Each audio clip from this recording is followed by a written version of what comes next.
વાત કરી દાહોદના મનરેગા કૌભાંડની, જેમાં મંત્રી પુત્રની સંડોવણી સામે આવ્યા બાદ કાર્યવાહી કરવામાં આવી છે।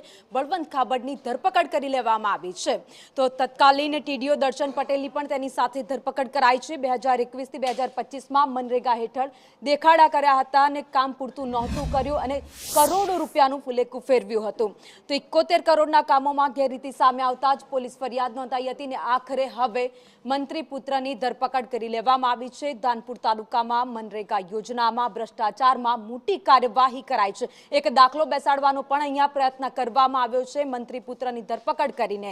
તો Dahod town B division police મથકે ગુનો દાખલ થયો છે। કામ પૂરા થયા હોવાના સર્ટિફિકેટ મેળવી કરોડો રૂપિયા સરકારના પડાવી લીધા હતા।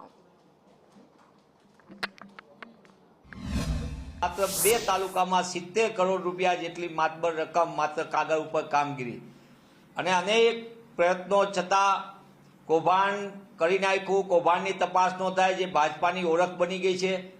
પણ વિધાનસભામાં કોંગ્રેસ પક્ષના નેતા સન્માનીય અમિતભાઈ ચાવડા અને કોંગ્રેસના ધારાસભ્ય દ્વારા વારંવાર આ મુદ્દાને લઈને આક્રમકતાથી એની રજૂઆત કરવામાં આવી, પુરાવા સાથે રજૂઆત કરવામાં આવી, સ્થાનિક સરપંચોને સાથે રાખીને રજૂઆત કરવામાં આવી। ત્યારે આજે મને સંતોષ થયો કે સરકારે એમના પુત્ર પર કાર્યવાહી કરી એમને અટક કરી છે, પણ જે મંત્રીએ એમના પરિવારજનોની એજન્સીમાં એમના દબાણથી આ કામગીરી થયેલી છે, બચુભાઈ ખાબડે આ બંધારણીય હોદ્દા પરથી રાજીનામું આપી દેવું જોઈએ અને પોતે પણ આ